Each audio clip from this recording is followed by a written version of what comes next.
I'm Matt Weld. We're actually going to be doing most of this together. I'm the principal engineer at Waterways Consulting, born and raised in Boulder Creek. Waterways is a civil engineering and environmental firm, and we deal with a lot of drainage issues, roads, bridges, culverts, dam removals, fish ladders, things like that, trail design, and we partner with Tim Best on a lot of our projects over the last 10, 15 years. I'm Tim Best. I'm an engineering geologist. I've been working in Santa Cruz County and the Pacific Northwest for about 35 years. And what I focus my work on now is, and have been for quite a long time, is pretty much forest roads, rural ranch roads. I worked a lot with logging companies on how to upgrade their roads for both their use and also to reduce impacts to the stream channels, and that has dovetailed working with the RCD, open space authorities,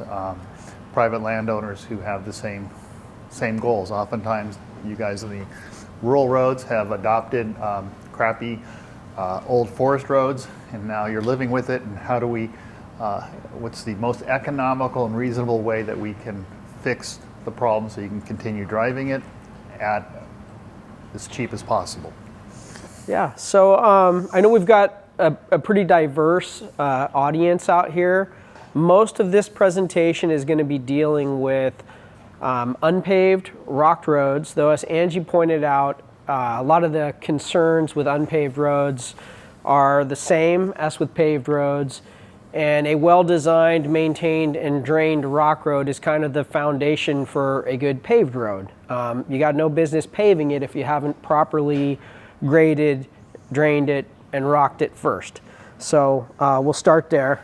Paving is a whole nother topic, and I know a lot of you probably have questions about potholes and alligatoring and when to do a chip seal, but that's for a different conversation. Okay, so why do we care about maintaining our roads? First is usability and safety. If these roads aren't well designed and well maintained, well, you can't get where you need to get. There's also safety issues, potholes, landslides. I think that one's pretty obvious to most of us.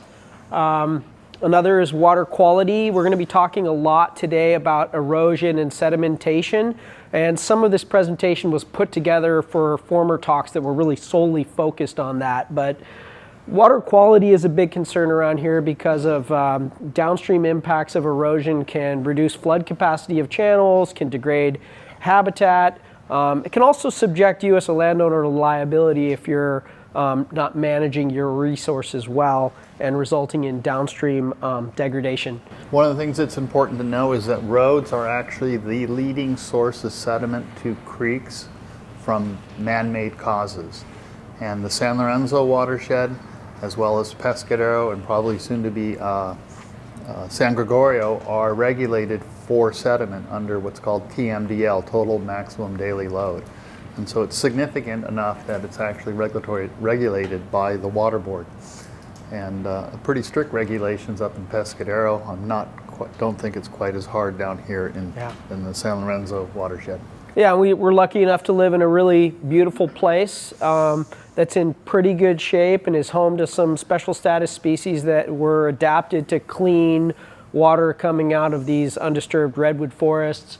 A lot of attention to coho and steelhead. A lot of the funding for the RCD's projects comes toward habitat restoration for steelhead and sedimentation into the creeks that can limit their ability for their eggs to come to maturity is a real concern that we're dealing with. The other is liability. If your road drainage system in particular is not well maintained, it can lead to diversions, it can lead to flooding, it can lead to landslides, and we're going to show you a lot of examples where people with the best intentions have gone wrong and found themselves looking at millions of dollars of repairs related to things that could have easily been avoided. We're going to talk today about road anatomy, just sort of an introduction to the various parts of the road that we'll be discussing. We're going to talk about road-related erosion. Tim is going to get really into detail about road drainage, how to get water off your road quickly. And that's basically road cross-section, road profile, ditches, reverse grade dips, water bars, things like that. I'm going to jump back in and talk about stream crossings and bridges and where they're needed and some considerations related to those. Tim's going to discuss road surfacing, different rock options, and then we're going to talk a little bit about sort of the red tape around all this, when you need to be getting permits and when you need to be consulting with professionals. I hope you can all see this. It's a little bit faded, but here's some terms that we're going to be throwing around. Most of you probably know these, but I wanted to make sure we were starting from a good place. So here's the road.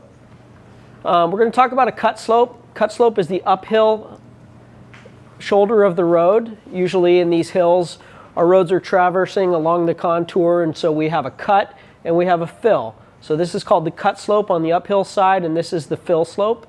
The road grade or profile refers to the slope of the road as you drive it. The cross slope here refers to outboard drainage, where it's going over the fill slope, or inboard, where it could go into a ditch and ideally a culvert. We're talking about berms that form on the outside of the road, and these are important because they can trap and concentrate drainage, often unintentionally. The road bed or tread is the driving surface. This is an inboard ditch that runs along the cut slope toe and to a culvert or a reverse grade dip or other road crossing feature. And then this little wedge right here is the fill. A lot of the roads that were built in the Santa Cruz Mountains are balanced cut fill roads. And that comes with some consequences. A lot of that fill is full of old trees and car parts and wasn't properly benched and compacted to today's standards. So it's a common cause of failure, and it can be very expensive. Proper drainage helps address that. Here's sort of a bigger picture of the road anatomy. And this is important to get an understanding of how we like to deal with drainage in relation to the streams. So a stream is a concentrated water course, a naturally occurring swale, where you have a channel coming down off the hill that meets your road. It doesn't really matter how small it is, but if it's naturally channelizing water, we refer to that as a stream. A lot of people laugh at that. It could be this wide. What's important there is that that stream has enough water to be moving debris and sediment, so we treat it very differently than just a roadside ditch drainage. It's also managed differently with regard to regulatory permitting. So when you get into a situation where you're putting a culvert or a crossing in a natural water course, regardless of how small, other factors come into play. So here's a ditch relief culvert. A ditch relief culvert drains the ditch as it approaches the stream or as it's just running its course along a hillside. Ideally, you always want to drain the road before it gets to the stream and not run this ditch into the stream, because it gives you the opportunity to drop out your water and, more importantly, your sediment, maybe into a nice vegetated area where it could be absorbed before it gets into the stream and interferes with water quality.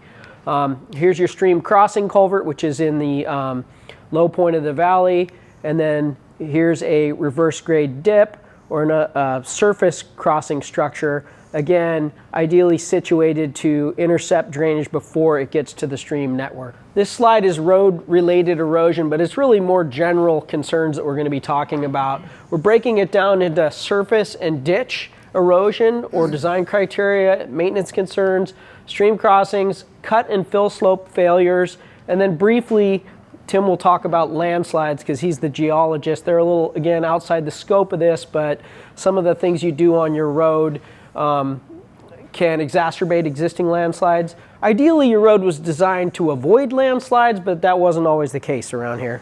And as we talk about erosion, I just wanted to point out that there are two types of erosion that we'll be discussing. There's chronic erosion, which is typically happens in nearly every rainfall. It's often associated with poor drainage of the road surface or breakdown of road rock materials, and it leads to turbid water, and it's happening, every reasonable storm.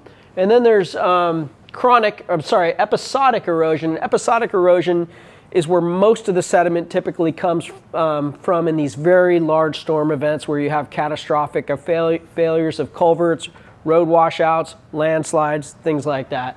And basically the BMPs or design criteria that we're discussing today treat both types of erosion. I want to make just a real quick comment here. The chronic erosion that you see is stuff that you might actually see on your road. That's like going to be like the rilling of the road or something you actually see. The episodic erosion is something that crossing you see there that failed may have looked just fine and may have looked just fine for 20 years and then it failed all at once. And so it happens because of an unusual event generally.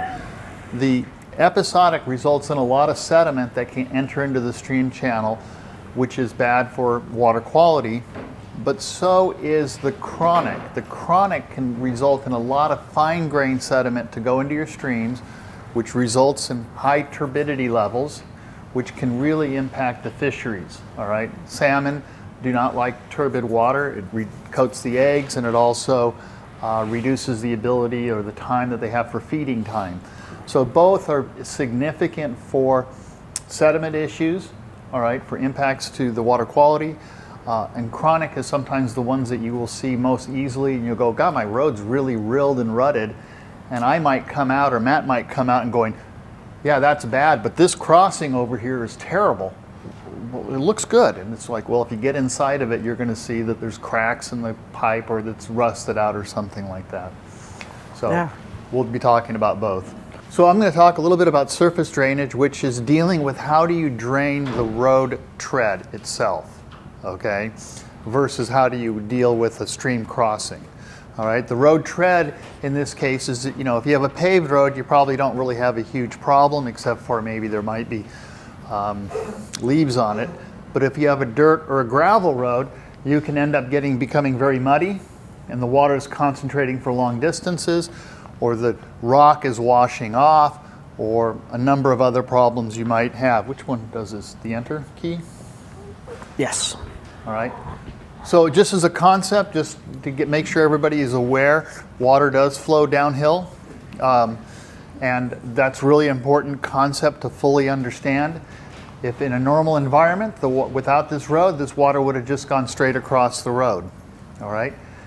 Once we put a road in there, we intercept that water that naturally flows down. It's intercepted by both surface water, and it could be just water bleeding out of the road cut. All right, and it will flow down, and at a swale or a low point, it will discharge off. And that will, when it goes down the road and when it flows off the road, the amount of water, the volume of water has increased, thereby its erosivity. All right, so the function you'll find, the overlying theme that I'll be talking about is making sure you get the water off of your road as quickly as possible to make that road what we sometimes call hydrologically invisible. It doesn't have the ability to concentrate, therefore it doesn't have the ability to erode, and it will become less maintenance. This is just an example right here of a road in Monterey. The water gets concentrated. Some of you may have roads that look like this, and even though it's rock, there's enough water coming down that it's totally eroding the inside of the edge of the road. And where that eventually goes over, you can result in significant erosion on the outside edge. This is a different location. It was caused actually by a water that was diverted from a stream crossing, but where it flowed over, it created a huge landslide that eroded over halfway into the road prism. This has not yet been repaired due to the high costs to actually fix that. All right.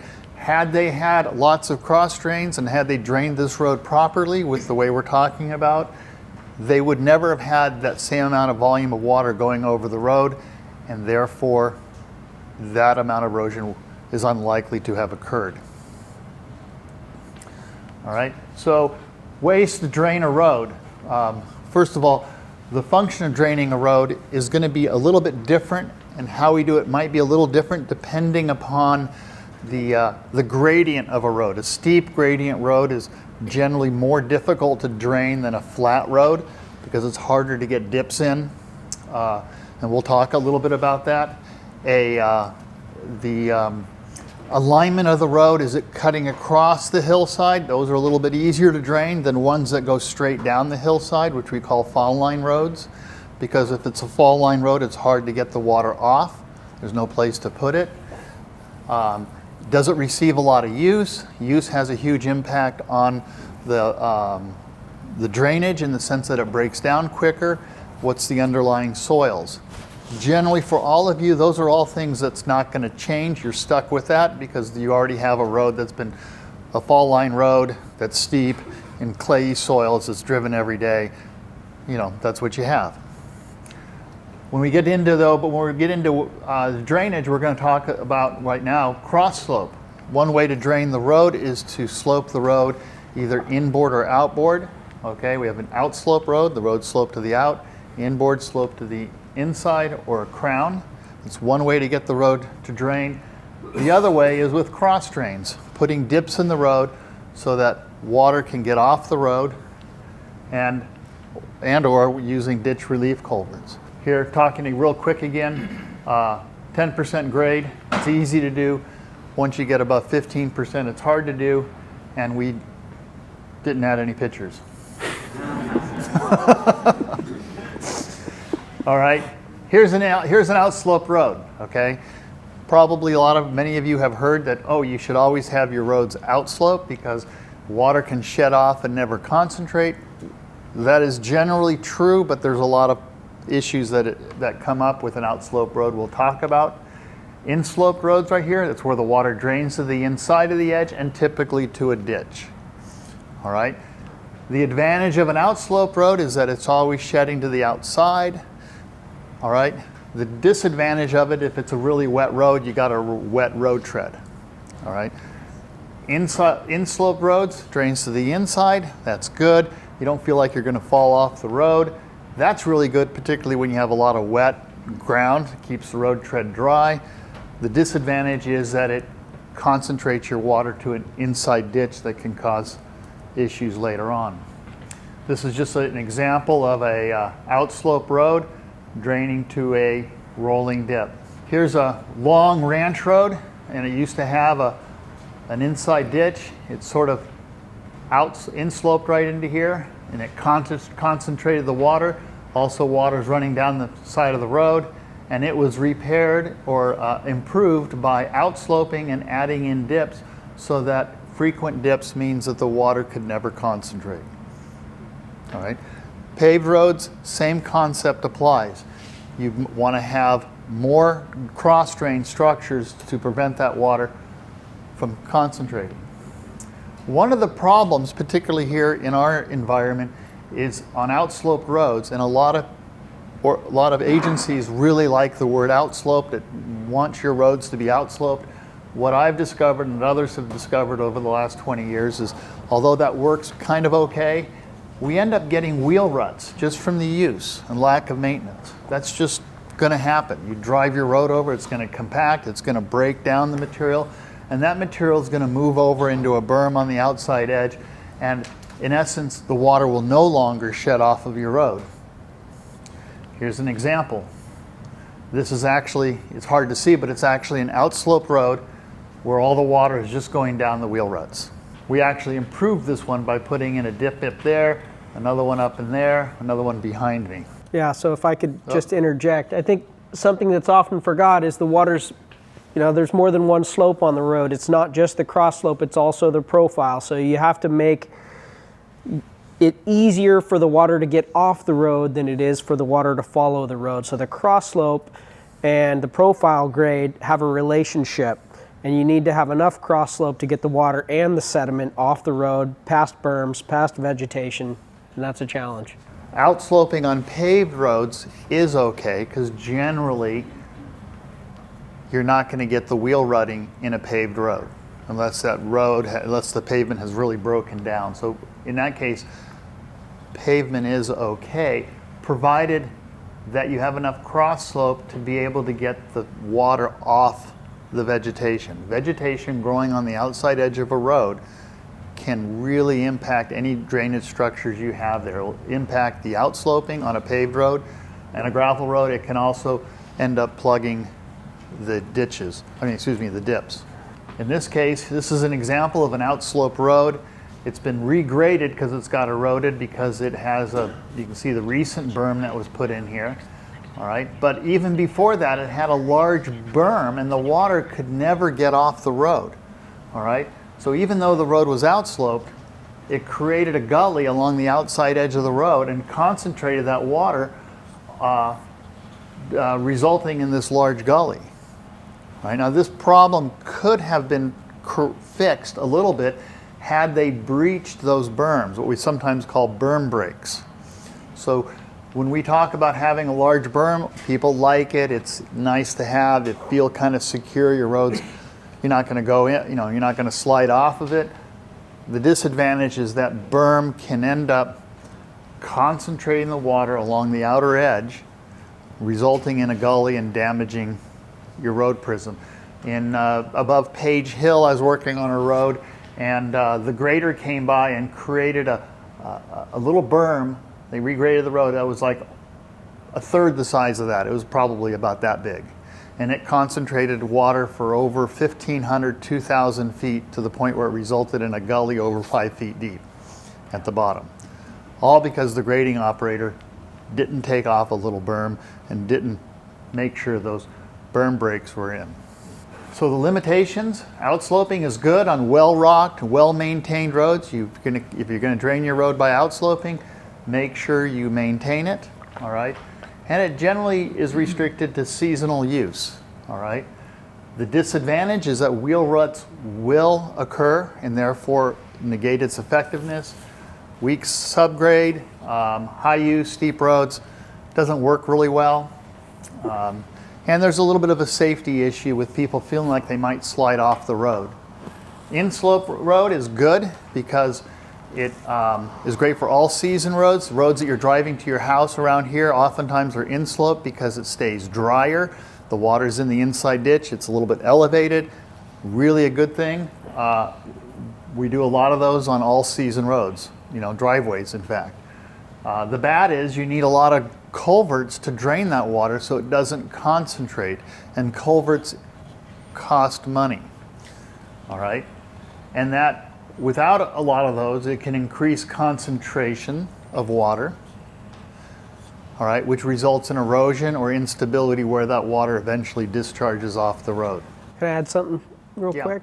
So a lot of the times on rock roads, if we are going to outslope them, we like to make sure to incorporate rolling dips because you cannot rely on the outsloping alone because of the brush, because of the wheel ruts. One of the very first jobs I did, we designed it to sheet flow perfectly over this whole area, and it was perfect. Walked away. One guy broke in and rode his motorcycle through, and all it took was that one motorcycle track to change everything. I went to high school at San Lorenzo Valley, and there was a physics teacher who used to always say, nature abhors a vacuum. I always tell my young engineers, nature abhors sheet flow, because no matter how hard you try to make stuff sheet flow, and people will ask you to do that, water wants to concentrate, and it will always find a way. So I agree with Matt on that, and I don't generally recommend going the extra effort to take a road that had been insloped and convert it to outsloping. It's just not worth that effort, all right? What's really worth the effort is making sure you put the time and effort into putting in the drain dips, whether they be reverse grade dips, rolling dips, nicks, berm breaks, or culverts. Cross drains, okay? And that's the next step. Those are the dips. That's a generic term for drains that get the water off of the road. These are the ones we want as frequently as possible. The terms that are sometimes used is rolling dips or reverse grade dips. Those are dips that actually have a reverse grade. Nicks, where the outside edge is kind of cut down. Water bars, all right, which you've seen on, those are just abrupt like tank traps.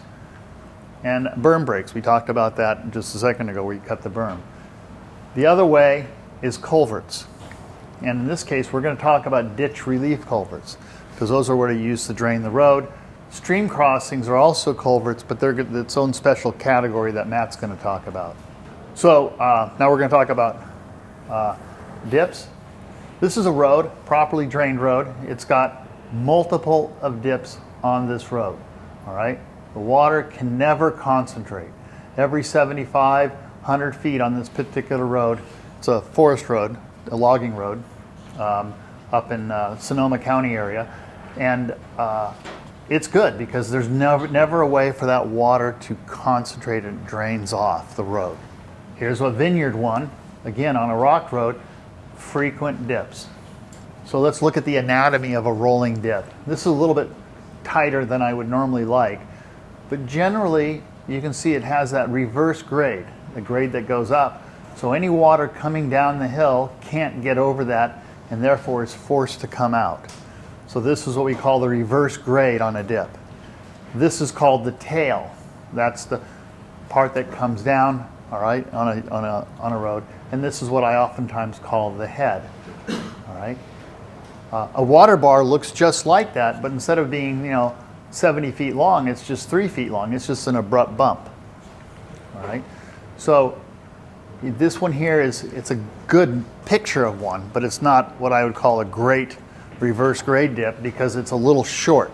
If I was to drive my Subaru over here at 20 miles an hour, I'd probably bottom out right there, okay? But if I expanded that a lot longer, if I made the distance from here to here longer and the tail a lot longer, you would just roll right over it, okay?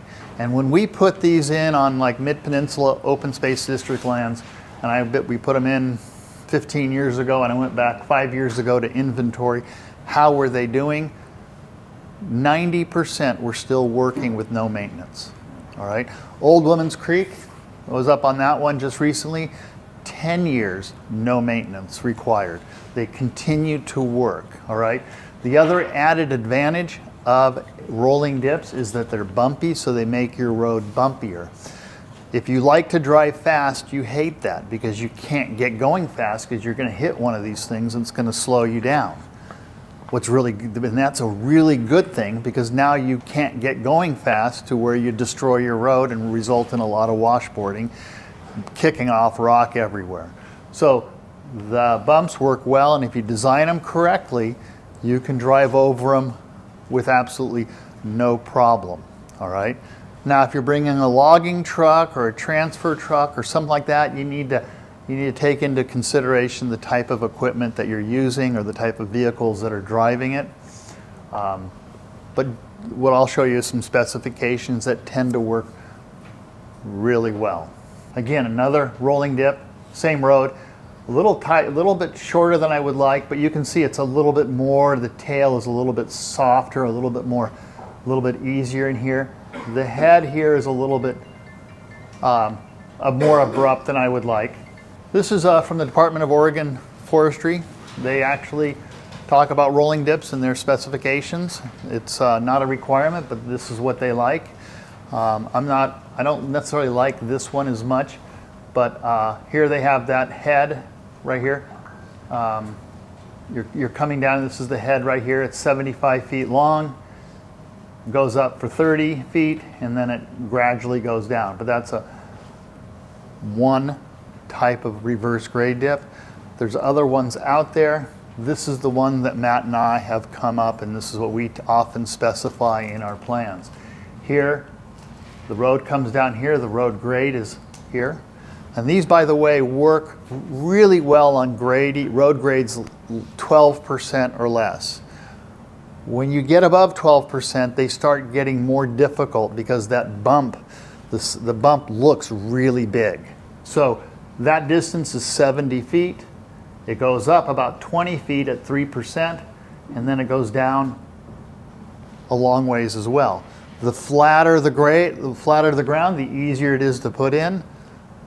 The steeper the ground, the lot longer you got to cut down, and a lot more fill you got to have on the outside edge.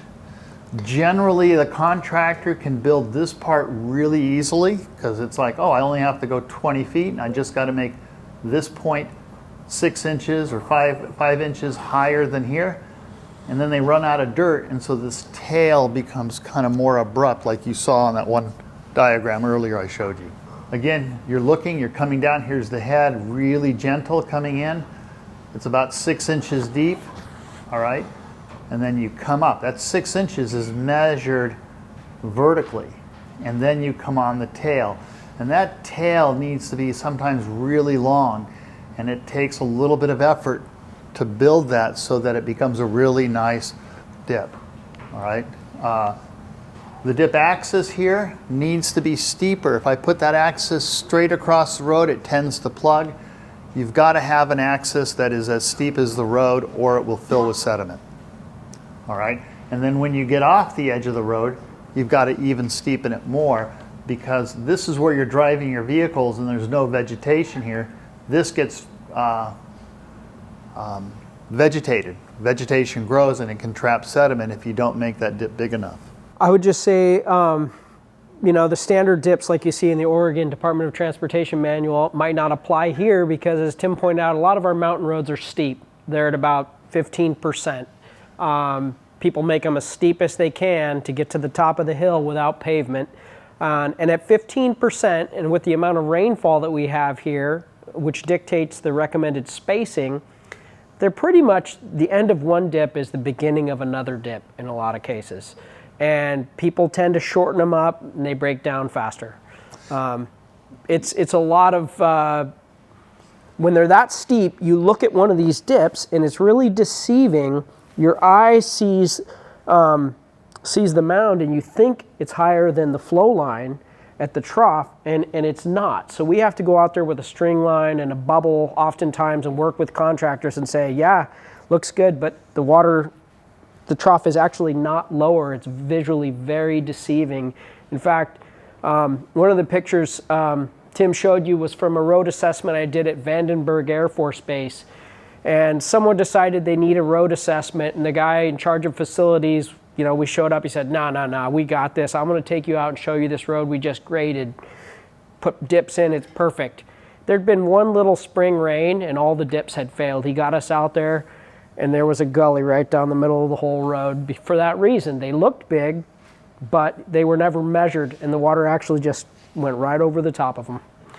The other thing you're going to get is you're going to get a contractor, and he can say, I can put 8 of these in a day.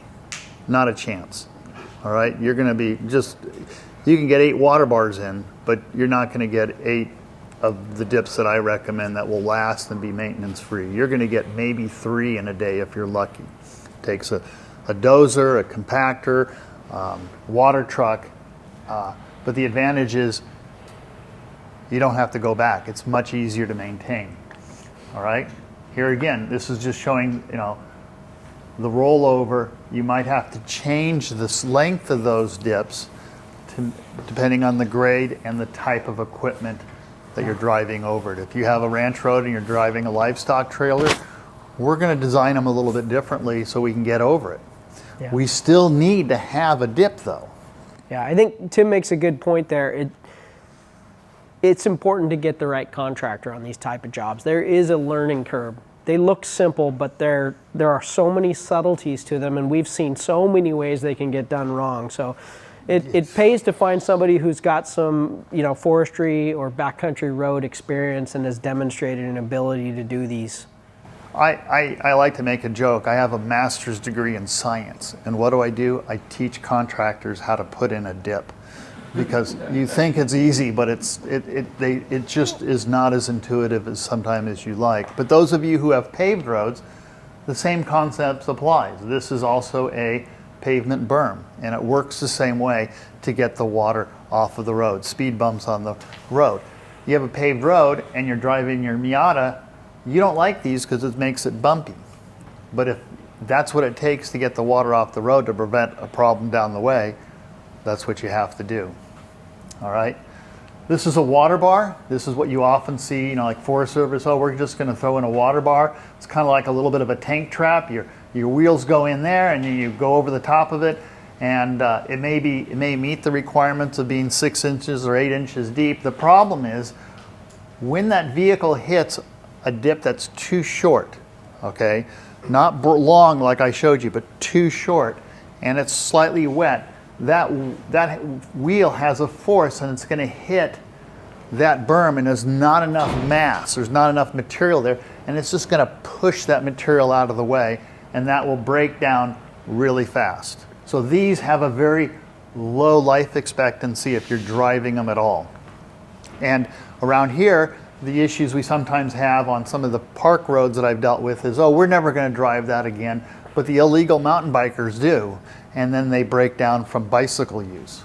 This is what a knockout or a bleed out looks like. This is on a fall line road, 24% gradient, very difficult to drain, and it's so steep I can't really put in a reverse grade dip because it would be a monster. It would just take forever to get it in there. And here we're just kicking the outside edge out so that the water can get off the road, and we're doing it in lots of different locations. All right, as many spots as you can. These work, but they require ongoing maintenance.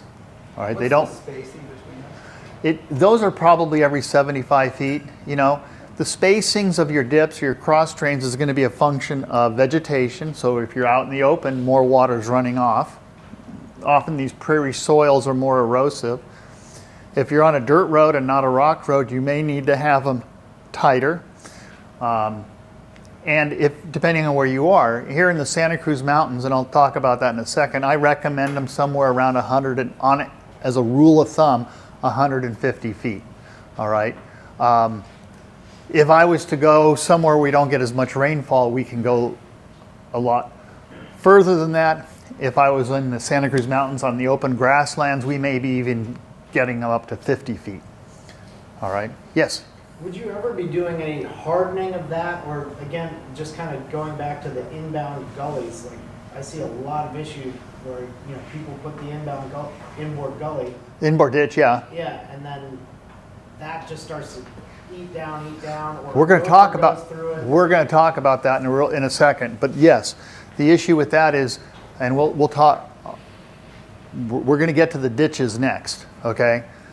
But this is just talking about the dips, and the idea is we're just trying to get the water off with a dip, and they work really good, but they may not be what you want on your all-season road in a redwood forest where the ground is always wet. And so if I have a rock road with the dips, it's still going to be wet, and it may not be what you want.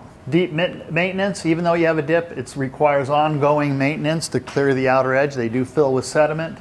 You got to breach berms that might happen by somebody regrading the road. And you got to clear vegetation. Again, typically on dirt and rock roads, I stick them in about 100 and 150 feet. This right here, you can't really tell, so you're just going to take my word for it. This was a road that the contractor came in and put in a dip. All right, he dipped the road. They looked like dips. They really did. The first time I went up this, I was like, oh, they put some dips in, but they look a little small. I went up 2 weeks later, about a week later, 2 weeks after he put them in, and the rain had come, and they all failed. The water just goes down here, slows down, it's kind of a flat spot, and then just continued on its way. Filled a little bit of sediment. Even though there was a dip, it did not have that strong reverse grade to keep the water going. This is a great place to talk about the sediment moving through the dips. Yes. As Tim pointed out, there's an accumulation of sediment there. You're not just moving water, but as your road breaks down, sediment's moving with it. And so you need to make sure that the cross slope of the ditch, and even more importantly, where the ditch runs over the shoulder, is steeper than the profile grade of the road so that sediment doesn't park there and then the water go around it, continue down the road. You need to be able to flush the sediments, gravels, things that are breaking down on your road, flush them off to the side. So, and that skew that he mentioned before is really important there. The Oregon dip detail has a 90-degree drainage access, but on our steeper roads, in order to get that slope, we orient them on more of a skew, like 45 degrees oftentimes. Yeah. Just kind of, again, just the outside edge of that, if that's on a real steep slope, the outside edge of that almost seems like the head wall that's going to start cutting back into your road. In here? Are you hardening that? We may put a little bit of rock, but generally no. All right? And the reason is, I'll tell you the reason why in just a second. The reason is because if I have a dip and I'm concentrating water for 600 feet, it's going to erode. But if I have a dip and I'm only concentrating for 150 feet, I don't have the volume of water to cause any problems. And so I would rather, in most instances, have you spend your money putting in more dips than hauling in rock from a long ways away, armoring something that I can fix by just having more dips in the road. All right? And the same is true for your ditch question. It comes down to spacing of relieving the ditch. Now, the other thing I want to go back to what Matt has, and this will be a concept that we'll bring up here with culverts, etc., is your drainage, you're running, your road's going down the hill like this. And if I put a dip straight across or a culvert straight across, all that sediment, and that sediment can come off of a rock road, and it can also come out of the ditch, it can come off of the cut bank. It hits something flat or flatter than the road, it deposits. And so that dip will plug up with sediment, and then the water will flow over the dip. So that dip has to have a grade that's steeper than the road. Otherwise, it will fill with sediment and ultimately fail. That, when we'll talk about ditch relief culverts, that ditch relief culvert is flat, all right?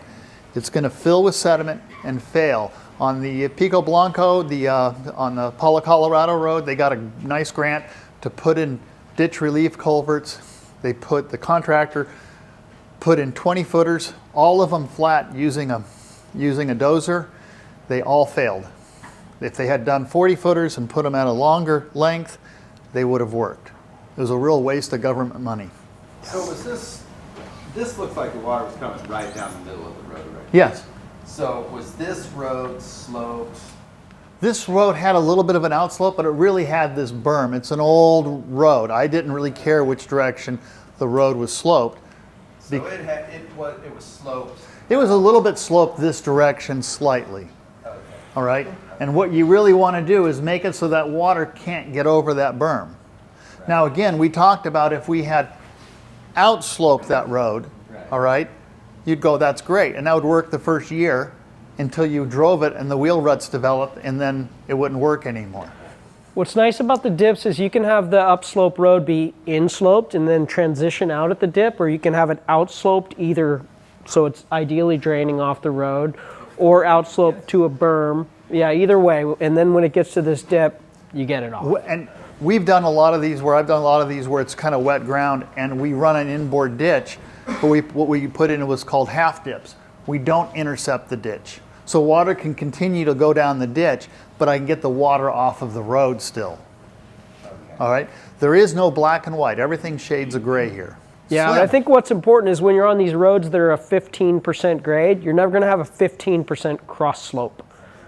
So you have to incorporate that You angle. have to angle it down. Okay. So I'm assuming you guys are going to get to like through cuts. We're going to, Yeah. well, through cuts are, we actually aren't, because through cuts are like fall lines. You can never get the water off of it. Yeah. You're stuck. Yeah. And long, steep through cuts. long, steep through cuts, you either remove your road, or we end up on those having to do heavy rocking of it with large rock. Okay? Inboard ditches, all right, because we barely got it. I don't do this anymore. This was when I was younger. So one of the things you got is, and this is kind of a funky little diagram, but you have a steep road and it takes water for long distances, and you're going to end up getting incision, deep incision of that ditch, is what the gentleman here talked about, all right? And then the way you're going to have to correct that is to get more culverts in to drain the road so it doesn't concentrate. And the problem also happens here is that when it gets down to flatter ground, it sediments up, and then that creates a failure right there. We're going to talk about culverts, ditch relief culverts here real quick. That's the water to get out of the ditch. All right, often you have an inslope road right here. Here's the stream culvert. Here's this ditch relief culvert. The ditch relief culverts, we want to place the ditch relief culverts at frequent spacing so we don't get a lot of water going down the inboard ditch. This particular road had a culvert behind me and then one at the very bottom, and it gullied a 100 and 200 foot long, 5 foot deep gully, all right, by the time we got here. So now we end up putting in lots of, because it's very erosive material, we put in lots of culverts, all right? You guys hate it when I say that, because I'm just spent, hey, you got to spend 5 culverts. Oh, Jesus. That's going to cost me a lot of money. I'll put in half as many. Well, you're going to have problems, all right, potentially. The more you put in, the better you get the water off the road, the more stable your road is going to be. Where do you put these? You put them kind of in natural spots where you think maybe at the base of a steep road where it goes flatter, so I don't have that sedimentation going in, kind of a little bit lower parts of lower profile. But on average, I like to see them about 300 feet on average, okay, as a kind of a rule of thumb. Sometimes we have to do more than that. Ideally, it'd be even more frequent, but they are expensive to put in.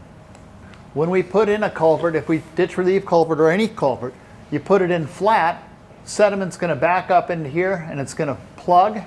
And if you stick it high in the fill, it's going to erode the outer edge, okay? What you really like to do is put that pipe at a steep grade, at least as steep as the road, and discharge it past the fill.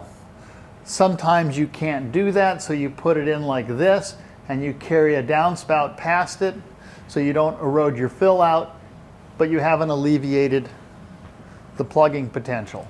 This is what we call a shotgun culvert, all right? Culvert's placed flat, all right? In this case, it may match the grade of the road, but where it flows over, it's going to create a lot of scour here, all right? We'd rather have that pipe, which is harder to put in, more expensive, lower down. They last longer. Here's another one, and it's created it was short, it was placed high, it concentrated water for much too long of a distance, and when it came off, it eroded the toe of the fill. That's, you know, a 6 foot high near vertical scarp right next to the road. This outer edge of the road is now unstable. Had they done two things, or either one of them, it would have been better. If they put that pipe longer at grade, you wouldn't have had this fill eroded out, or ideally they would have had more of them. They wouldn't have had one every 800 feet. You put the pipes too flat, they're going to plug with sediment, particularly when they have high sediment load. All right. If you have too infrequent of a culvert, they plug with sediment. And then the water gets diverted past. In this case, this is an example up in Del Norte County. I walked this road and then later I flew it with a helicopter, and I saw this one, and there were 3 ditch relief culverts that were overtop, plugged, or otherwise failed, and it got to this one here. And when it got to this one here, it was responsible for this landslide. Ditch relief culverts, place them at grade, 18 inches minimum in diameter. Culvert inlets, this is a earth inlet, can erode. Rock is better, but again, rocking the inboard ditch has its maintenance issues. Grates, people like grates a lot. I don't like grates because they plug with sediment, all right? At the inlet of the culvert, the ditch, as it continues down the road, we do a ditch plug or a raised berm to create a little bit of head on the pipe so that the water is somewhat pressurized and can get in and doesn't just bypass the ditch because of a few leaves or twigs or something like that. So, and you said the minimum is 18 inches. Yes, that's what we like to have, and that's actually sort of what's required under the forest practice rules. I can't always do it, all right? Because you're going to have it, sometimes it's a 15 inch and times I've done 12. The reason why is it will carry the water just fine. You're trying to design these to carry the sticks and the debris that goes through it.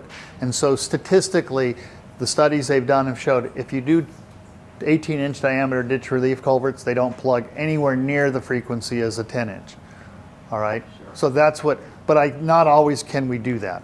Okay. All right? Because sometimes the road's too narrow. What's the timeline for the life of these pipes? Well, this is a plastic pipe, so they'll last a long time unless you have a fire. All right? So, but if I have a metal culvert, we'll talk about that in a second, but I'm going to run out of time.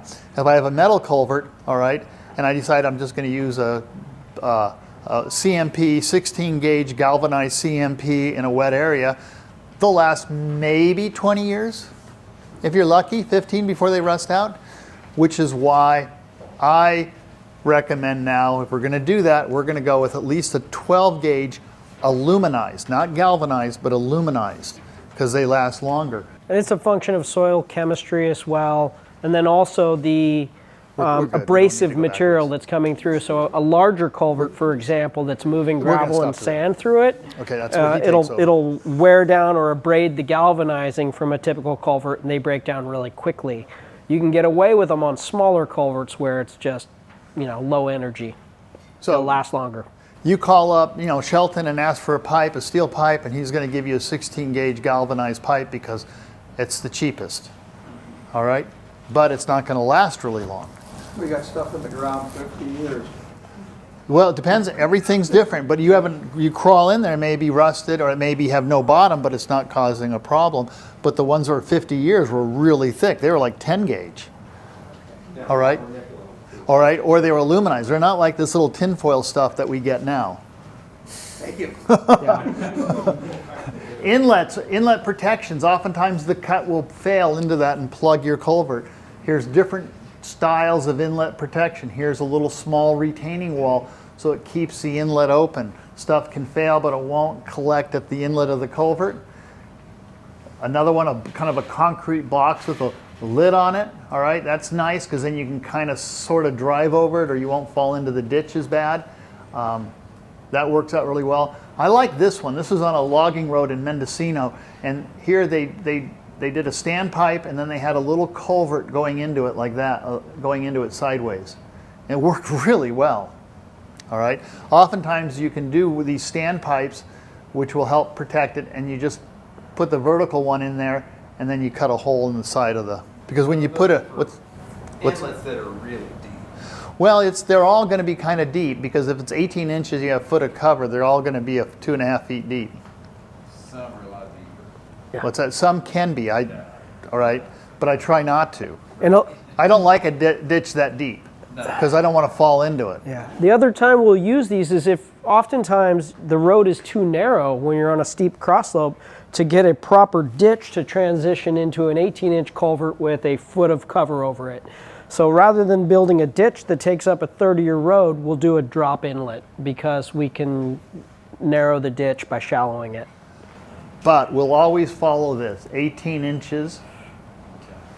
Always install the culvert on a slope steeper than the approach so sediment doesn't fill in. So even though we might have that drop inlet, we'll still put that culvert at a steeper grade.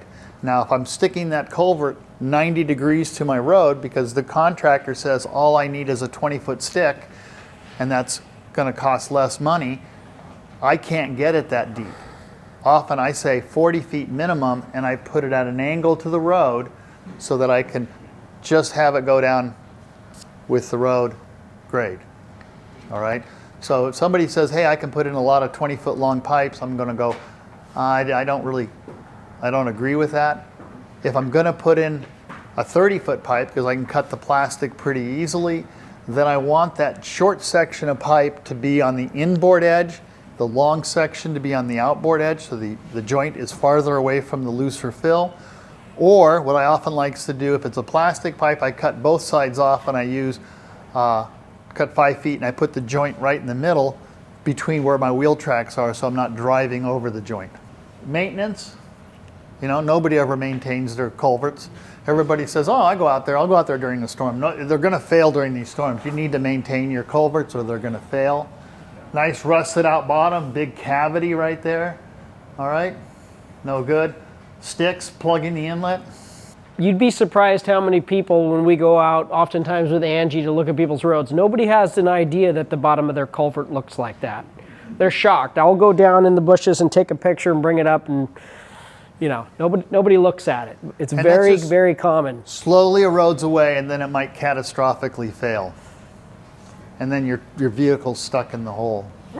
I went a little quicker because I was told that my time had run out. So I'm going to pick up and talk about stream crossing culverts. Culverts are like bad pets. Once you get one, you own it forever. If you put in a stream crossing culvert, there's a lot of liability, there's a lot of maintenance, a lot of different considerations that go with it. I'll try to touch upon them, but the general message here is with stream crossings, you probably want to hire a professional. And so a lot of what we're going to talk about is how to take care of one you may already have, different design considerations that went into it, hopefully. So we've touched on this already, but here's an ideal stream crossing. Again, you want to get dirty water from your road off the road surface into some vegetation or gently sloped area where it can settle before it gets to the stream. That's a water quality concern. And that could either be a water bar or a dip or a ditch relief culvert. And then the stream crossing itself is what's draining a channel that was already concentrated before it got to your road. You'll see in the middle there, it's a critical dip right there, all right? We'll talk about that. That's a dip at the stream crossing because we assume that all culverts will eventually fail. And if it fails, we want a spot for that water to get off of the road immediately and not get diverted down the road prism. Yeah, what's hard to see, this road kind of looks like it's coming to a sag point at the culvert, so it naturally has a dip. But a lot of our roads are traversing uphill or downhill along the contour of the slope, and they cross streams and then continue at that grade, like on switchback roads that may cross a drainage. And so it's very important that you capture that stuff so that it can't continue down the road and grow. And we call that a diversion, and Tim showed a few examples of that on the ditch relief culverts. You can't always, we'll talk a bit more on that. So, yes? What surprised me is that the stream crossing, it's not what we typically think of as streams where it's flowing all year round. Yes. Any flow of water, even if it's just in the wintertime during the rain, if it's being gathered and crossing the road, it's considered a stream. Yes, exactly. Anything that's concentrated that has, quote, bed and banks, so a swale or a gully coming from upslope of the road is considered a stream crossing.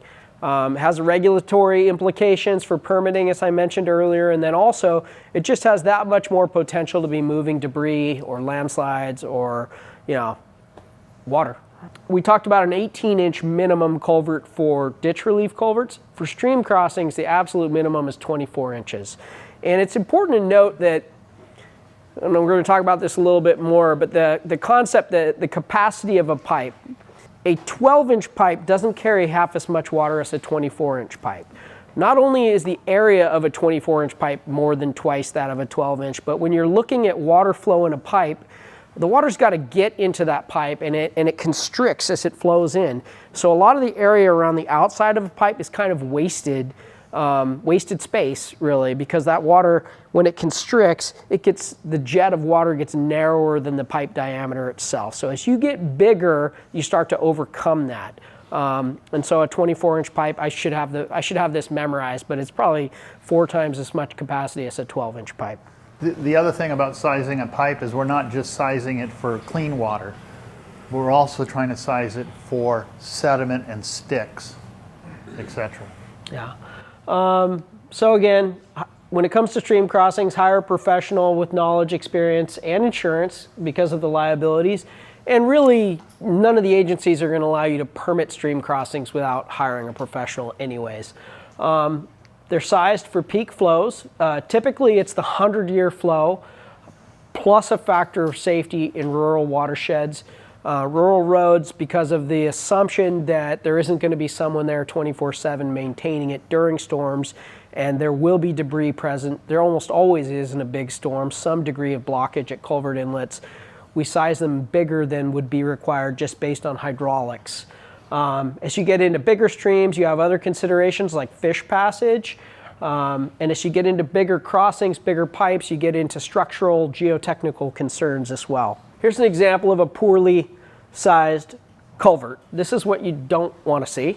And so as engineers, again, when we size a pipe, we do hydrologic calculations based on rainfall runoff analysis and historic stream gauges or computerized models of watersheds to come up with peak flows, or in some cases volume of flow. When there's detention, or if a pipe is set deep, we'll sometimes allow water to build up and attenuate the peak. We have mathematical models that we throw all that information into. They consider a bunch of factors, including most people think it's just the diameter of the pipe. This is an interview question when I'm hiring engineers. I ask them, and they always freeze, but what are the factors that would determine how much water could get through a culvert? And so it's not just the diameter, it's also the type of material. How rough is the inside of a pipe? Corrugated pipe of an equivalent diameter won't pass as much flow as a smooth-walled pipe, for instance. The slope of the pipe is a factor. Again, the ability of water to pile up at the inlet of a pipe. Ideally, we don't rely on that for pipe capacity. We want water to get through. We want the 100-year storm to pass through that culvert without being deeper at the inlet than the pipe diameter itself. That's a general rule of thumb. Sometimes we'll even go to 2/3 of that if there's a high debris potential. But in different systems, like flatter systems without as much debris or cleaner water, you can allow water to build up and pressurize the inlet of a pipe and greatly expand its capacity or increase it. That's called head. The geometry of the pipe, we'll talk a little bit about this, but the inlet of a culvert in a stream, you have an approach velocity of the water. And so if that water comes and hits that pipe and it's got a head wall that's flat, it starts getting turbulent and forming eddies, or as you saw, a whirlpool in the worst case. If you taper the inlet, make it smooth, gradually funnel that water in, again, that will increase its capacity. Similarly, at the exit of a pipe, most notably in flat conditions, if your exit has a lot of turbulence, that uses up energy that would be better spent on getting the water downstream. We talk about tailwater conditions, and that is, what is that water going out into? Are you exiting the pipe into a dense patch of brush that's going to backwater you, or is there sediment piled up there? Or sometimes underwater into a pond. That's a consideration that goes into the math. And then again, sediment and debris. Basically, it's complicated. So we see a lot of mistakes. It takes not only some training, but a lot of experience to get a sense of all the things that can go wrong. Here's an example. It looks like a beaver was almost at work here. That is another factor. I've had pipes plugged by beavers, so something to think about. But there's a jam. This is a project that Tim and I worked on together, mostly Tim. And this is a really good example of different ways that a pipe can fail. It's kind of a quick video that I'm going to show you. So I'll explain it a little so you know what to look for. But just so you know that there is a 4-foot diameter culvert underneath that plugged. And this was before Tim and I worked on it. Yeah. Yeah, so there's a culvert maybe right here. The inlet is up by, the inlet is a little actually further, right there. Right there? Yeah, that's right. Yeah. So there's a road that comes from here and comes around. This is the stream coming down out of the hillside, and it's supposed to go in a pipe and under this road. So you'll see right here, one thing is it's overtopping the crossing because it plugged, so the pipe was undersized and poorly sized. It's diverting, or had diverted right here. It's going down the road. Down the side road, okay? And then there's erosion that happened, and in the video you'll see in the background a bunch of water flowing over the hillside. That was another culvert unrelated to this that also plugged and diverted. Yeah, we can watch it twice. It's kind of cool. So this is the main stream flowing down over the road. Back here is water pouring down the road from another diverted culvert, water coming down the road as well, and then getting diverted down the road beyond our culvert because of the lack of a critical dip. There's a stream, there's the road coming down with water pouring over it because of a diversion of another culvert, and then water continuing down the road to cause some other problem. So that's an example of 3 different things going wrong. That's what's left of it. There's a huge rock in one of those pipes as well. Yeah. And you can see it's a steep watershed, natural setting, potential to move pretty large debris. Look at these rocks. And so that pipe might have handled most of that water, but it's not going to handle a debris flow or the additional water getting sent down the road from another pipe plugging. So when we sized this, it was a 6-foot diameter pipe that needed to go in. So this is the after, the 6-foot discharge. And that pipe right there was a very expensive pipe.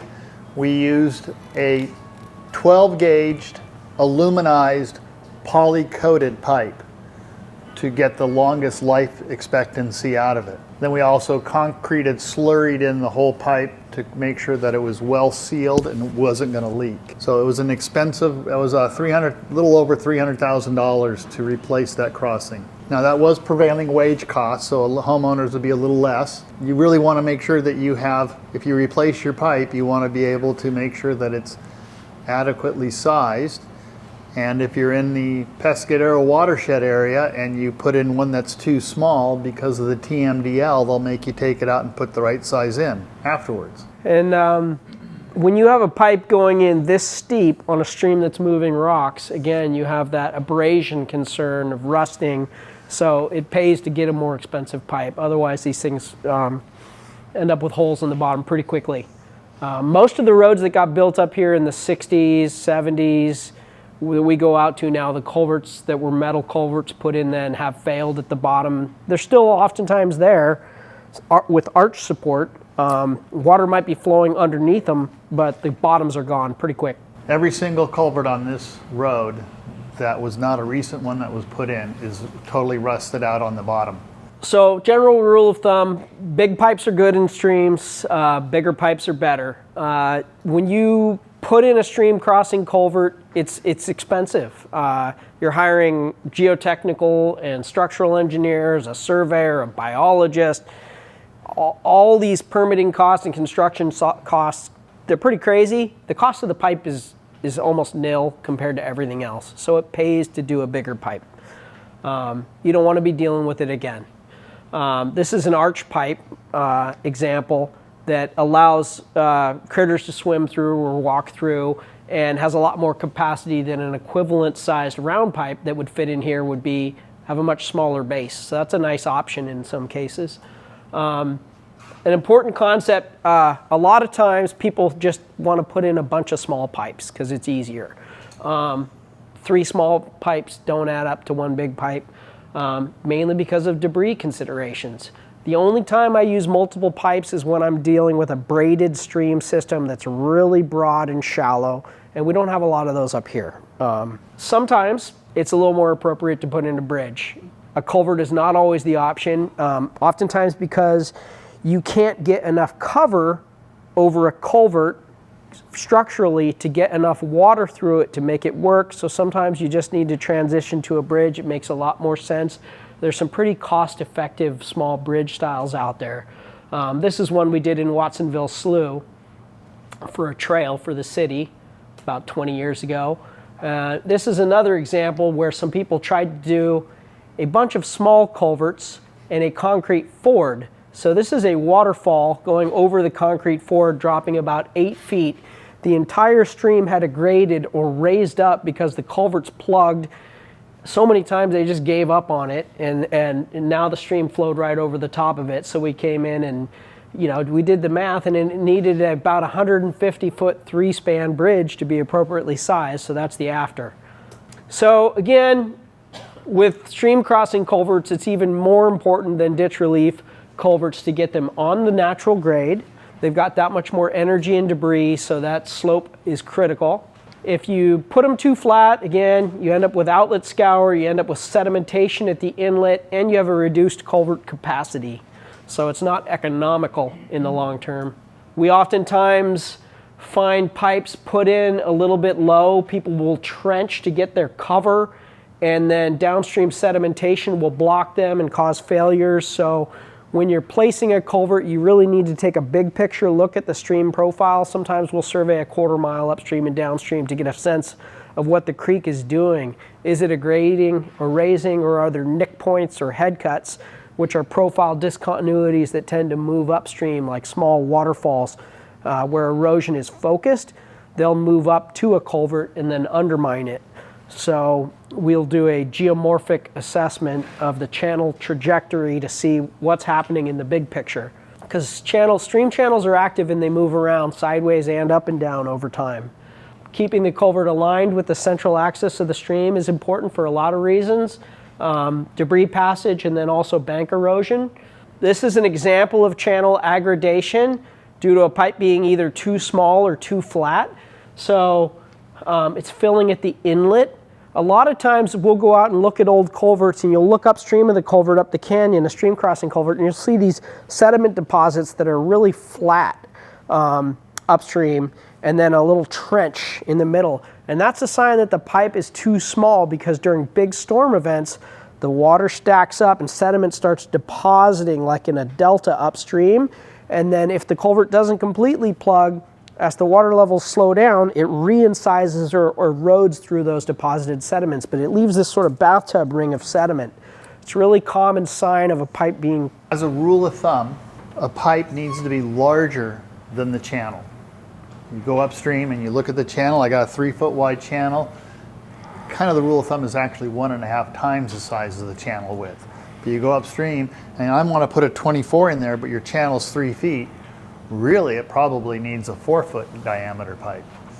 And the reason is because we're not trying to deal with the day-to-day flows. We're really trying to deal with these more infrequent flows, you know, the 50-year, the 20-year, the 100-year that seem to happen more frequently now, all right? We're not trying to deal with, you know, the number of times I've gone out on projects and something's failed and I'm sizing a larger one, and the guy goes, well, we've never had a problem here with this one, and you know, even though it's rusted out, I'm like, that's like saying the seatbelt. I've never had a problem not wearing a seatbelt because I've never crashed. Yeah, and things are changing. If storm intensity, go ahead. Something I'm not seeing, and maybe it's out of style now, but on a lot of my culverts, they set up, you know, like T-posts and almost like a wire trap to trap sediment. We'll get to that. Done anymore? Oh, it's No, done. Yeah, for sure. Yeah, so we're seeing larger, more intense storms. In my relatively short career, you know, it feels like I've seen things change. We did a lot of work down in Montecito after the big debris flow events, and people kept saying, don't design for that, it's never going to happen again. You can't, you know, put everything back like we're going to see that. 2 years later, we had a 200-year storm event come through everything.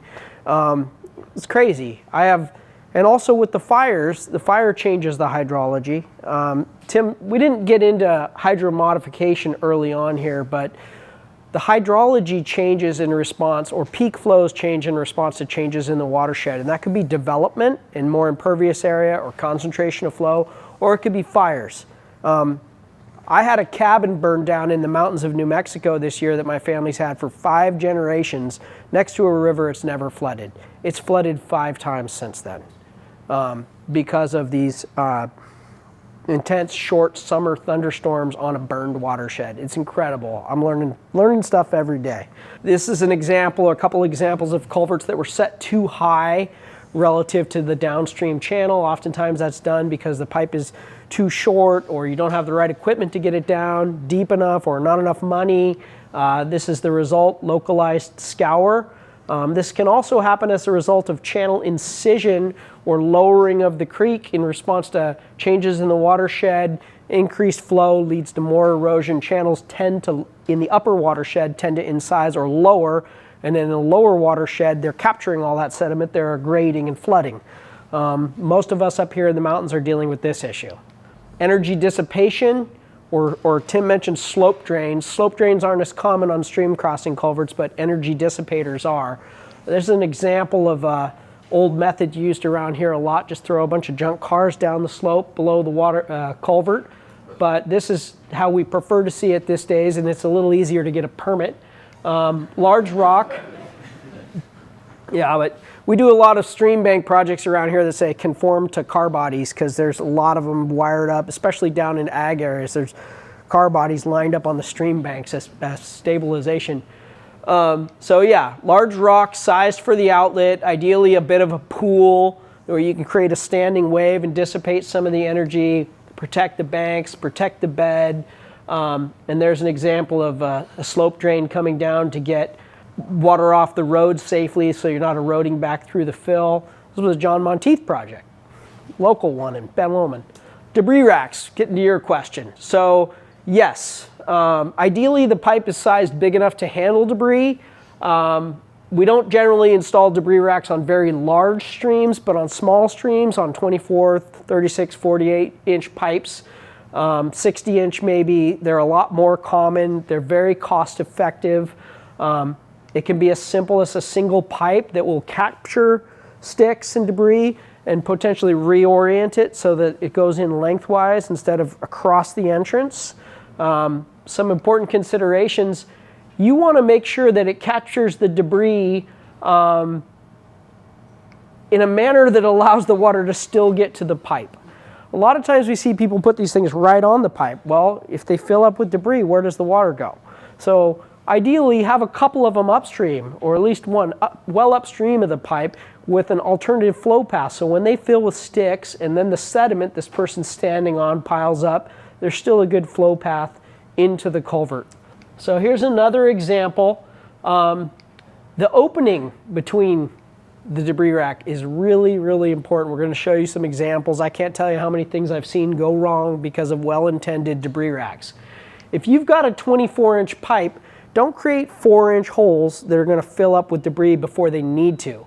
I like to see the opening between these debris poles about 1/3 of the pipe diameter, maybe even half of the pipe diameter. So things that can easily fit through the pipe will fit through the debris rack and won't prematurely cause it to clog. You want them to be in a location where they can be found. A lot of times we'll put a paddle or a marker at each culvert to help with that. But you want them to be something that's vertical like this, ideally so somebody could reach out with an excavator and pull debris off without it getting too jammed up in there. Here's some examples of some debris racks that are too small and don't allow flow to get around. This might be appropriate in an urban setting where you're trying to keep little kids from falling into a pipe, and I've reluctantly done a lot of those, but they scare me because of the debris potential. So does a kid falling in the pipe, though, so that overrules. But generally, when we do that, though, it's generally on a mitered inlet. It's at an angle so the debris can ride up and the water can go through the bottom, and the kids don't fall in, or the cows. So far, I've only lost a dog in a pipe, but it came out 500 feet down. So there's another one that's too small and plug it up. You can't tell, but that's hog wire. Yeah, and here's an example of a good one. A lot of openings, big openings, not as big as the pipe, but big enough to let any reasonable debris through, and then a top opening as well. This is an example of what might happen if your debris rack is too small. This was a project down in Watsonville where there was a 48-inch diameter drain with lots of inlets, and right at the top of this slope, so about where I'm standing, was an inlet that captured water from a farm field, and somebody put a barbecue grate over it to keep garbage out, and that thing plugged with some plastic wrap, and the water went around, and this was a couple $1 million worth of damage. Right down here is the railroad got destroyed. It filled the Watsonville slough with sediment, had to all get cleaned out. It was a bit of a disaster in a couple years in cleanup, and this is it afterward. All new valley got filled, new pipes, multiple inlets with berms and rocked entrances and debris racks and detention basins and everything else. But it was a couple $1 million, all because of a barbecue grate. So Tim mentioned the critical dip, and we looked at that example of diversion. Here's another example. This is a stream crossing that was probably undersized. You could speak to this one. This was one of yours. Yeah, it was a plug, or it may not even have existed. I can't recall. This was a while ago.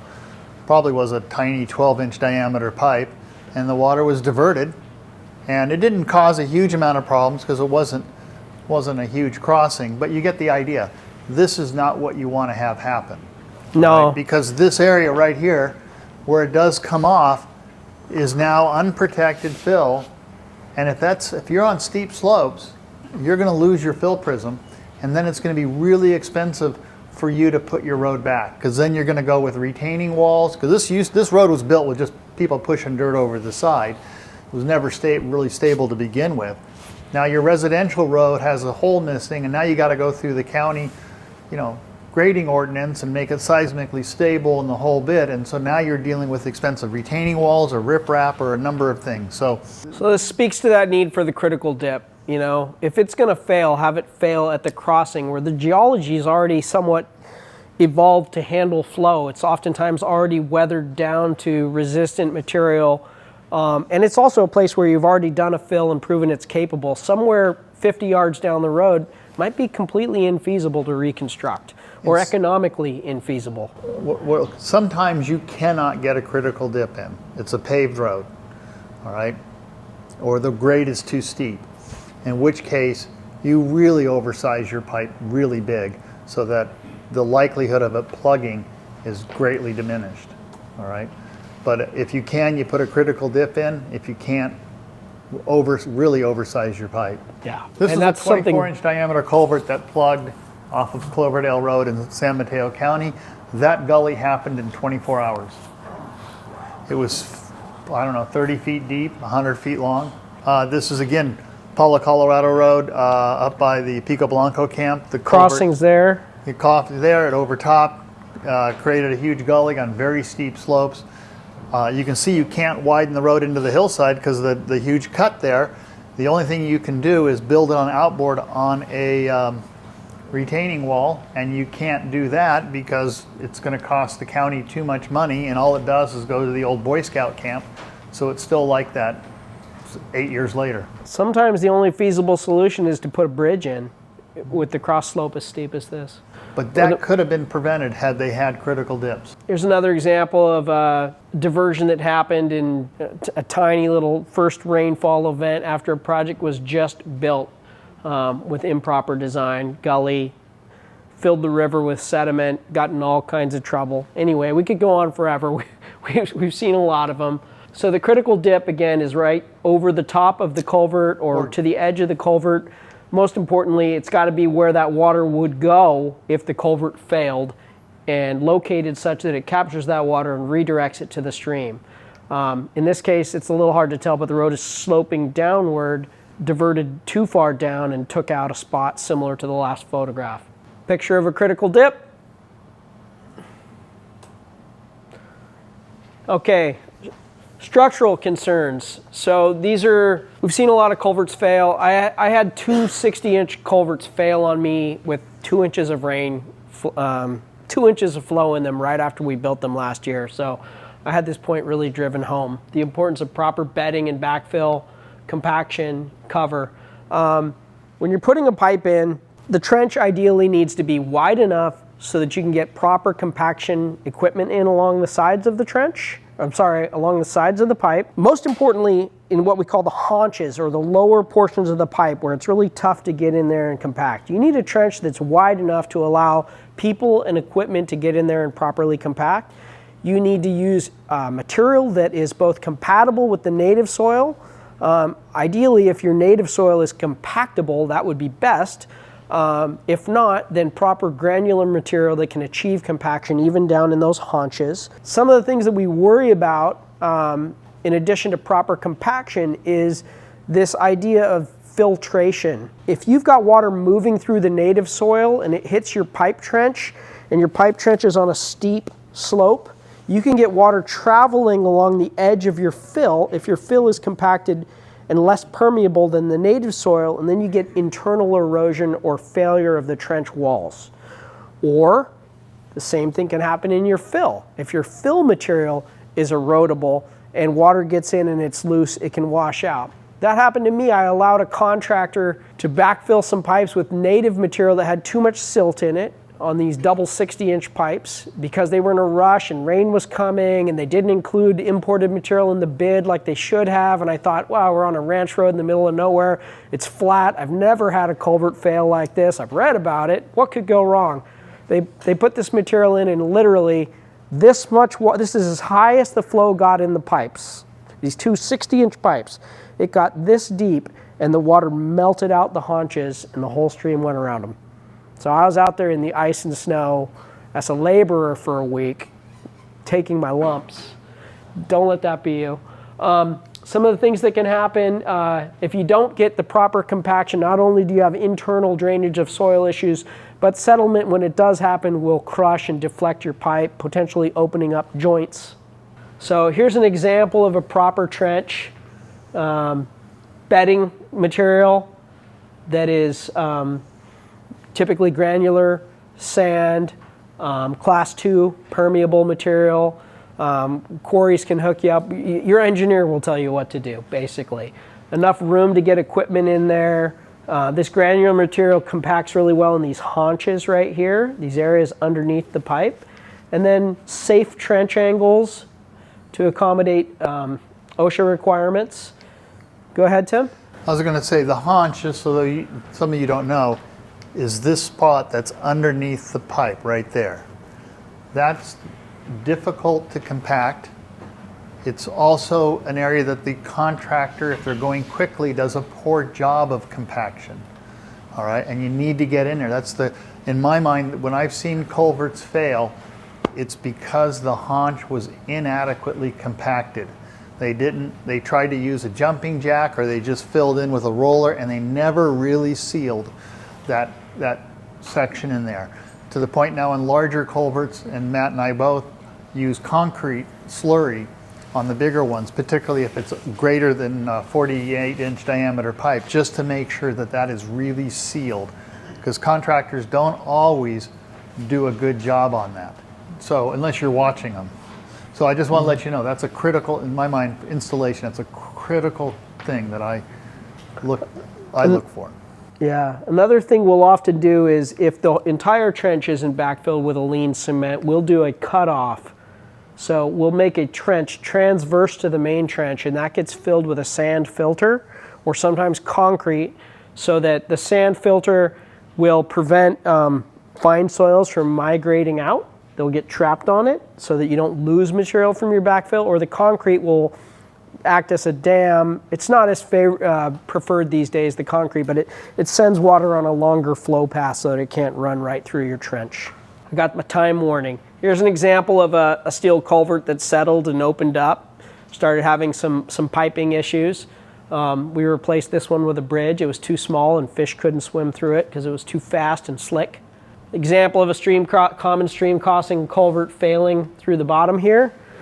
Once it's gotten to this point, it's really hard to repair because you've started to lose soil underneath the pipe. It's a little bit late.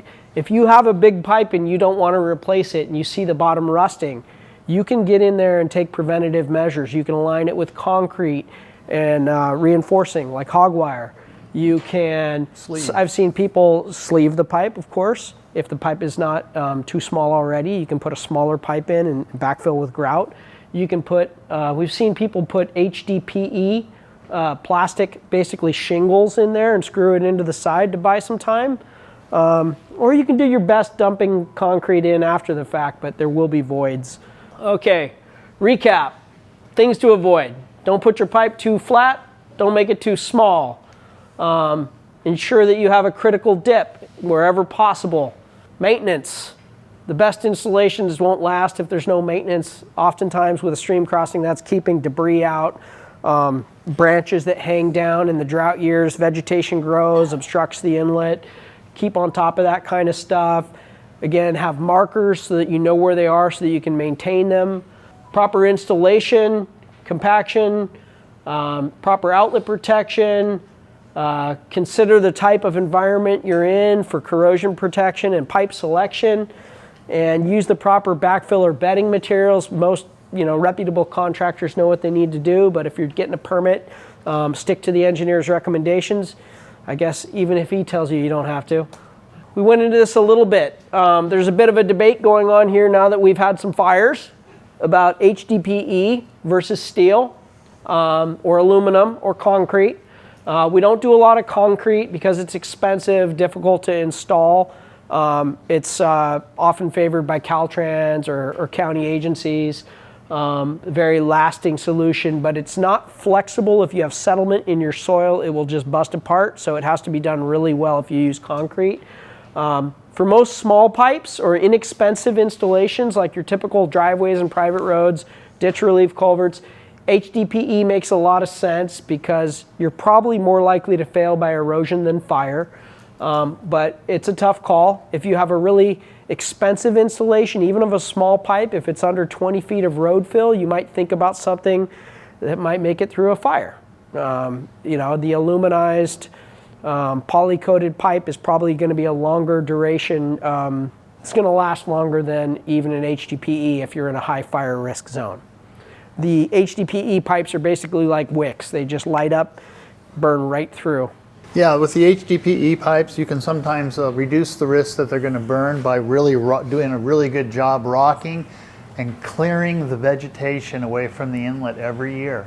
Yeah. All right, in the spring before the fire season, because it needs some sort of combustible material to get to either the inlet or the outlet to be able to get that pipe to start burning. So if you do that, you're going to buy yourself some time. If you're on a road and it's a critical road and you need to get a fire truck, then metal's the way to go. A ditch relief culvert, even if that burns, fire trucks can get over it. They can hump through it. Road surface erosion here. Trade places. Okay. Oh, sorry. Road surface material, the tread. All right, and if you have a native surface road, dirt road, it's going to break down. It's going to turn into dust. And when it rains, it's going to drain into your stream, and it's going to result in fine-grained sediment delivery, which we talked about. That's not good for fish. It also results in a muddy road. So almost everybody here has if it's for your home site or for your residential use, it's going to be a surfaced road, and it's either going to be surfaced with rock, or it's going to be paved or oil and screen. All right. I'm going to talk about the rocking of roads because I'm not a pavement expert. I'm a geologist. I don't work with what I call urbanite, urban rock. All right. So when we're dealing with a wet and muddy road, all right, we want to drain the road with a ditch. Okay, so if you have a road that looks like this, you really want to get it up high so it stays dry, and you have a ditch so the water is lower and you have a drier road. Then we want to rock the road surface, all right, so you have a nice stable surface that can won't break down, and sometimes we place it over fabric, and we'll talk about that in a second. You can add a subdrain if it's always a really wet and boggy area, all right, which is like a French drain. Or you can also clear the canopy. If it's a shaded area, a lot of timber companies like to cut away the trees so that it gets more light and gets a little bit more wind through it and can dry it all out. With rocking of a road, all right, there's a great debate on which rock to use. Not all rock is the same, all right? Very often we use a Caltrans Class 2 aggregate, which is really never designed to be a surface road rock, all right? And so these are the quarries nearby. Stevens Creek, up by Stevens Creek's reservoir, Langley Hill, up on the summit, Olive Springs, over by Olive Springs, of course, and Felton, right up here by Felton. All of these rocks have their pros and cons, all right? And what we have discovered is particularly Olive Springs and Felton, which are good rock, tends to be granitic, and there's very little fine or very little clay in it. So it tends to be able to be broken apart a little bit more. It turns to be ravelly. It turns to be something like this, gets a little ball bearing effect because it doesn't stick together very well, all right? Langley rock is really nice. People like it, but I've discovered that it tends to break down with use and becomes really muddy. All right. Stevens Creek rock they make a lime-treated rock right here, which has lime put into it. It holds up really well, but it's also really expensive. And then Matt and I have been developing and working with coming up with a specialized concrete, an aggregate, a coarse aggregate blend where we have a lot of larger rock in it, like 2 to 4 inch, mixed with finer material so that it actually stays together pretty good, and it holds up reasonably well. It's still the Felton rock, so it's sort of the granitics with not a lot of clay in it, but it seems to hold up better. It doesn't break down as much, all right, particularly on steeper slopes. The Santa Cruz County Trail Stewards, whatever they are, I've been talking to them. They're going to be rocking some trails. They're actually working with the Felton Quarry to see if they can add lime to theirs to try to get it to look more like this. So there is a big difference between the type of rock you use. I'm a big advocate of lime treated. It's more expensive. I don't really like the Langley rock as much. Slim, on the other hand, loves the Langley rock. And so you're going to get professionals who go back and forth on it. And it kind of depends a little bit on where you are, all right? On flat ground, just about anything works. Steeper ground. We're going to see examples of a couple different variants today. We'll see the lime treated and then a non-lime treated. So I want to go over just real quickly, I got 5 minutes, problems that might happen on your road if it's a rocked road. Potholes, all right? That's due to failure of the subgrade, all right? It's gotten wet, it's gotten saturated, and you've destroyed the subgrade, and it's always going to be pumping, all right? How do you solve that? Well, you're going to have to dig it up and replace it. Generally what I like to do in those areas, and wet areas, I like to lay it over geotextile fabric. All right, that provides a separation between the rock and the underlying weaker soils.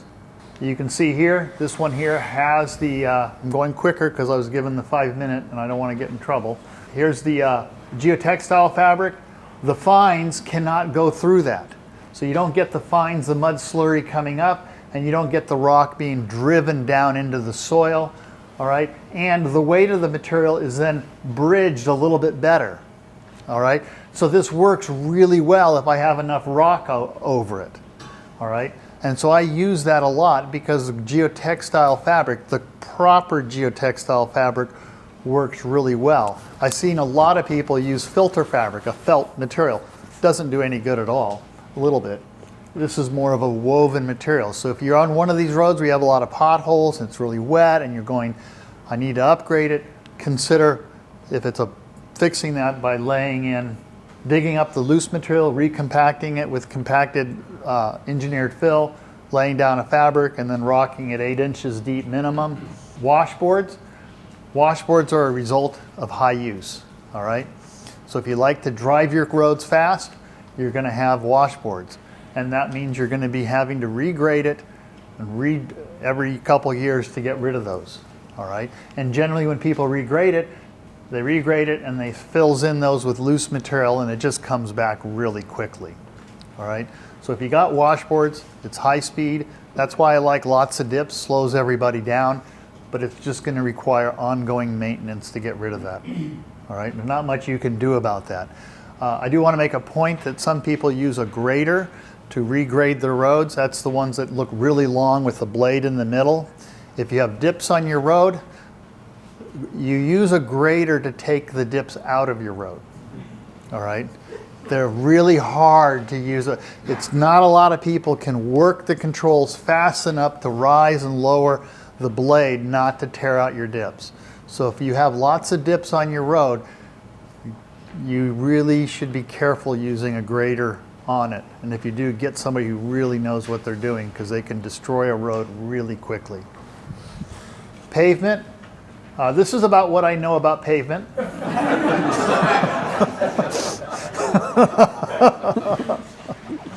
Matt knows a little bit more, but we're going to leave it at that for right now because we're running out. When we deal with your guys' roads, sometimes you have something that looks like this, a fill failure. What do we do about that? Very often that's due to thick fill pushed onto side, casted onto steep slopes, groundwater contribution, number of factors. There's no rule of thumb there. You need to hire somebody who knows what they're doing to be able to address a feature like that. The other is cut bank failures. This is generally due to the cut being steeper than what is liked, and these are going to periodically fail off or take out a tree, depending on the size. Again, we'd say hire an engineer or a geologist because there may be other issues going on, and just hauling it away may cause more problems. Or just paint stop on the side. Yeah, just stop. The most important thing is do not push that material over the side of the road. Very often these are on steeper roads because you have a steep cut, and a lot of times people push that material to the outer side of the edge of the road because I don't want it on my road, county does this, and you're just weighting the outside edge of your road more and more until that will eventually fail. So very often we normally, and this is actually a requirement on timber operate jobs, either you ramp over it or you don't push it over the edge, you actually put it in a dump truck and haul it to a stable location, but that costs money, which is why people don't do it. But I have seen where they've pushed lots of material and it creates a big failure, and then they have a bigger problem on their hands. All right, so that's why you want to hire a professional engineer or a geologist with insurance. So when that happens, they get sued, not you. Well, there's just the list that you don't want to see. There's a lot of people that can get involved when these projects get serious. Permitting is usually where people start with a land use consultant or permit specialist and figure out what are you going to get into. And then civil engineer or geologist or geotechnical engineer are usually next. If you have a landslide or cut or fill slope failure, it's usually a geotechnical engineer.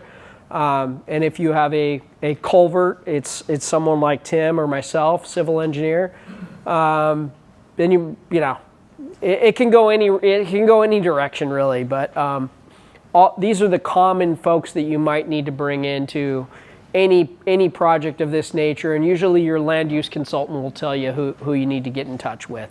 But you can imagine a lack of maintenance that results in a failure like this. None of these people are going to help you for less than $5,000, and it adds up really quick before you even touch the ground. So maintenance. And you know, you're behind lock gates, then it's your choice. But if you do run afoul of fish and wildlife and you didn't get a 1600 permit for your stream channel, that can be a very unpleasant experience. So these are just the factors that may influence whether you need a permit. If you're working in a riparian system, typically yes. The size of the creek or drainage is going to dictate what type of permits. Special status species is a concern, and that's oftentimes related to the size of the drainage around here, steelhead being a big concern. We've also got red-legged frogs and different insects and birds depending on where you're located. The amount of grading, I believe it's still 100 cubic yards that you can move without a grading permit in Santa Cruz. But only on certain grades. Yes, on flat ground. Once you're on a slope, that all changes. Anytime that you've got a structure or retaining wall, which I think is 30 inches here. Maybe 30 inches, yeah. Yeah. Anyway, I work from like San Diego to Washington, so I gave up trying to keep track of all the local rules. But typically any structure is going to require a civil or structural engineer. And in Santa Cruz, almost always you're going to also need a geotechnical engineer for just about any grading permit or retaining wall or anything like that. Sometimes the geotechnical engineer can handle it all. Some of them do a little bit of surveying and a little bit of structural design. But oftentimes you're consulting with multiple engineers. And you know, if there's potentially a boundary issue, you're calling a surveyor. You know, it adds up quick. If you're adding paving, there are permits associated with impervious area increases. So you're changing the hydrology of your site, so you're getting a permit for that, and you're paying a fee if you're converting a rocked road to a paved road. I think that's it for these. Yeah, and then also whether or not you have fire access or home site access, and you run into a lot of things with, you know, Yeah. It's never pleasant. Yeah, and there's the list. You have them all, but that's a list of what I tell people. This is what doing good work on your road, if you're going to get a permit, requires. And the RCD is a great resource for kind of figuring out where to start with all this.